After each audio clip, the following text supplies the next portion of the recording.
Hello, good morning, नमस्कार, सभी का स्वागत है स्पिरिचुअलिटी मैटर्स अध्यात्म की और मेरे इस चैनल पे। आई होप सब अच्छे से रह रहे होंगे, सुखपूर्वक अपना जीवन देख रहे होंगे और ये समझ पा रहे होंगे कि गीता ज्ञान कितना आवश्यक है और सन्मार्ग से जुड़ने का, अध्यात्म से जुड़ने का क्या महत्व होता है और लाइफ कितनी ईजी हो जाती है। ठीक है, जो भी परेशानियाँ, दुख, जो भी चिंता हमें परेशान करती रहती है, उसका सारा समाधान हमें कहाँ मिलता है?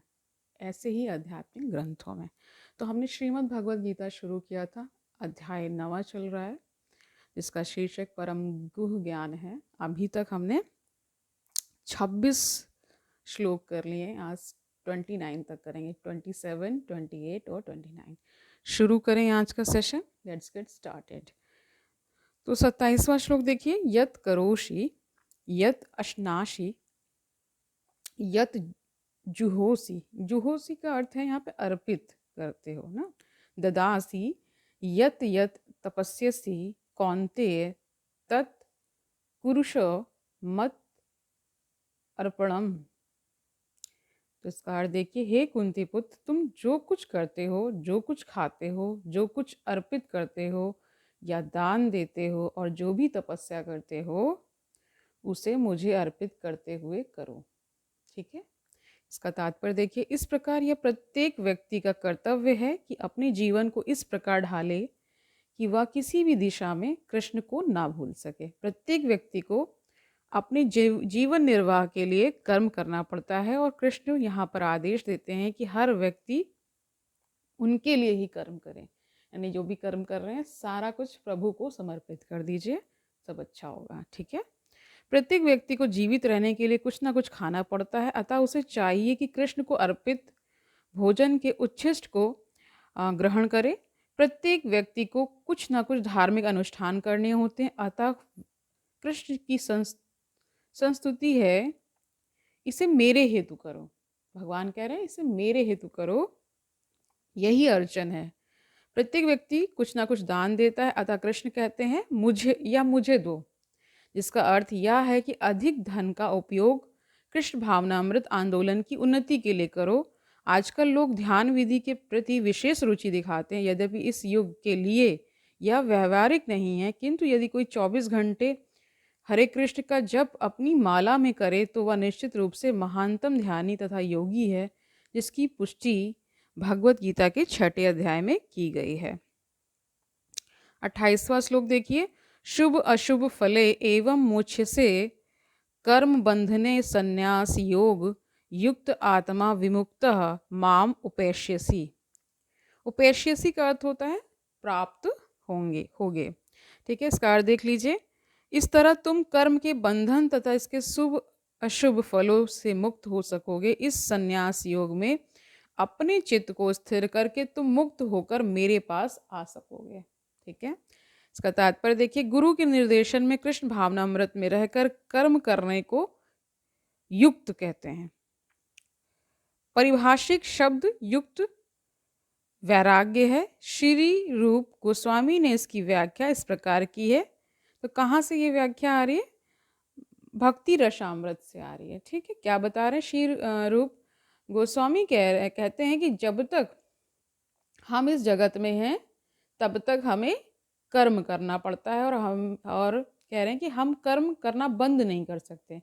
अतः यदि कर्म करके उसके फल कृष्ण को अर्पित कर दिए जाएं तो यह युक्त वैराग्य कहलाता है। यानी कि जो भी आप कर्म कर रहे हैं तो उसका फल तो आएगा ही, वो भी क्या कर दें, भगवान को समर्पित कर दें, तो इसी को कह दिया गया है युक्त वैराग्य। ठीक है, वस्तुतः संन्यास में स्थित होने पर ऐसे कर्मों से चित्त रूपी दर्पण स्वच्छ हो जाता है और कर्ता ज्यों ज्यों क्रमशः आत्म साक्षात्कार की ओर प्रगति करता जाता है, त्यों त्यों वह परमेश्वर के प्रति पूर्णतया समर्पित होता रहता है।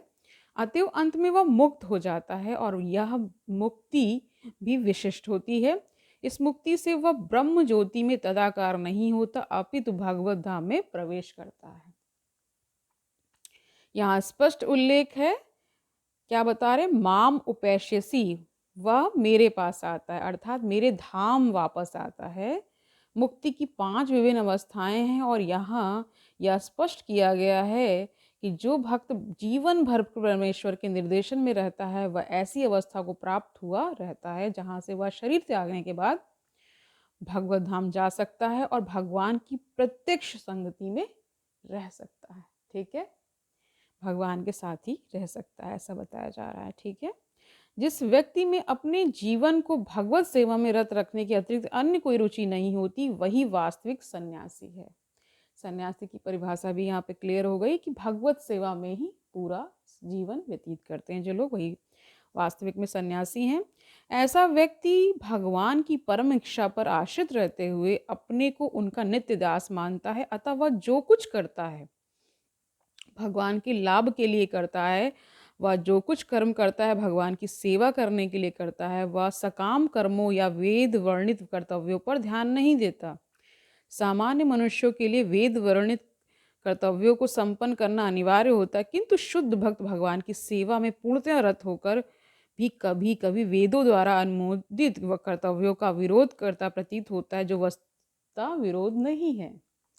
अतः वैष्णव आचार्यों का कथन है कि बुद्धिमान से बुद्धिमान व्यक्ति भी शुद्ध भक्त की योजनाओं तथा कार्यों को नहीं समझ सकता। ठीक शब्द है तार तार है, वाक्य क्रिया मुद्रा विगेय न बुझे। ये चैतन्य चरितामृत से आ रहा है। इस प्रकार जो व्यक्ति भगवान की सेवा में रत है या जो निरंतर योजना बनाता रहता है कि किस तरह भगवान की सेवा की जाए, उसे ही वर्तमान में पूर्णतः मुक्त मानना चाहिए और भविष्य में उसका भगवत धाम जाना ध्रुव है। ध्रुव का अर्थ होता है अटल, ना, निश्चित।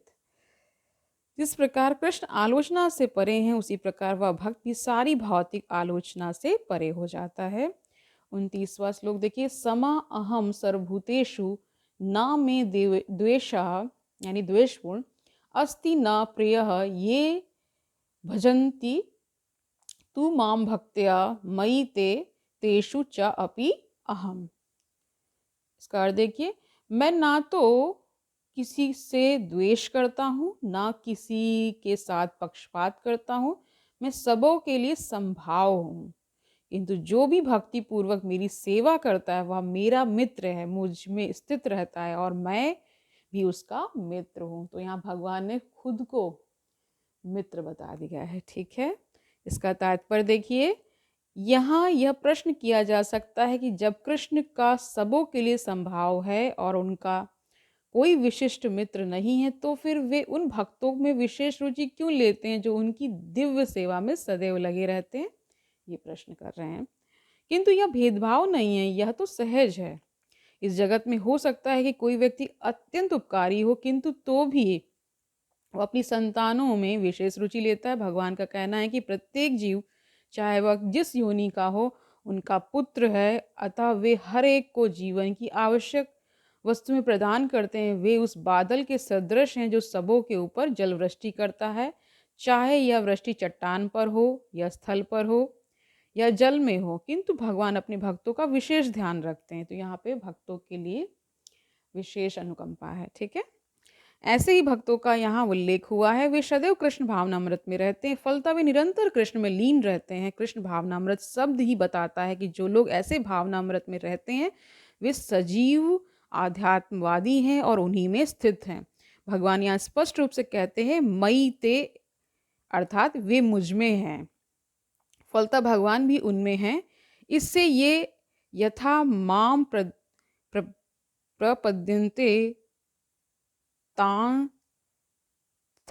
स्थतैव भजा मह्यम, यानी यहाँ पे इसकी व्याख्या की जा रही है। तो ये पूरा जो संस्कृत का अर्थ जो है वो ये कि मतलब कहने का मतलब है कि जब आप भगवान को पूरा समर्पित हो जाएंगे तो भगवान स्वयं कहते हैं कि मैं वहीं आ जाता हूँ, मैं वहीं प्रकट हो जाता हूँ।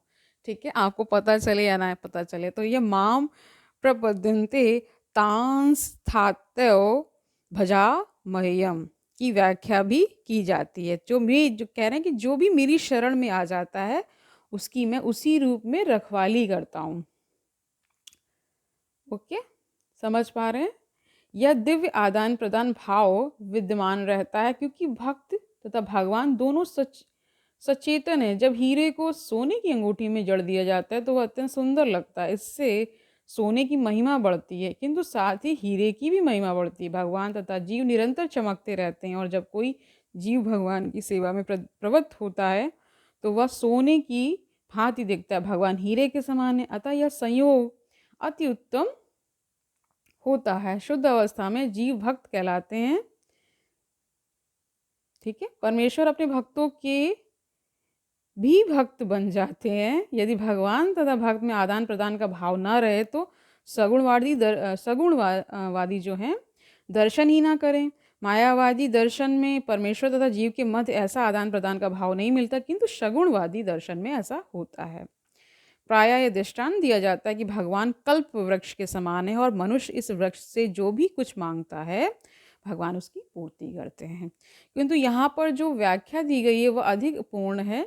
यहाँ पर भगवान को भक्त का पक्ष लेने वाला कहा गया है। यह भक्त के प्रति भगवान की विशेष कृपा की अभिव्यक्ति है। भगवान के आदान प्रदान भाव को कर्म के नियम के अंतर्गत नहीं मानना चाहिए। या तो उस दिव्य अवस्था से संबंधित रहता है जिसमें भगवान तथा उनके भक्त कर्म करते हैं। भगवत भक्ति इस जगत का कार्य नहीं है, या तो उस आध्यात्म जगत का अंश है जहाँ शाश्वत आनंद तथा ज्ञान का प्राधान्य रहता है। ठीक है, तो आज के लिए इतना ही रखते हैं। आज के सेशन से हमने क्या जाना कि जो भगवान की सेवा में, भगवान के चिंतन में जो भक्त रहते हैं निरंतर, भगवान क्या करते हैं, उन पर विशेष कृपा करते हैं, उनके साथ मित्रवत व्यवहार करते हैं, उनके साथ मित्र हो जाते हैं। ठीक है, उन्हीं के साथ रहना कहते हैं, तो वो मुझ में हो जाता है, मैं उसमें हो जाता हूँ। ठीक है, तो आज के लिए इतना ही रखते हैं। तब तक आनंद से रहिए, सुखपूर्वक अपना जीवन व्यतीत करिए और अपने आसपास जो आप नेगेटिविटी को देख पा रहे हैं तो उसको पॉजिटिविटी में बदलने की कोशिश करिए। अपनी अच्छी वाइब्रेशंस सबको दीजिए। ठीक है, तो कल मिलते हैं, तब तक के लिए हरिओम तत्सत।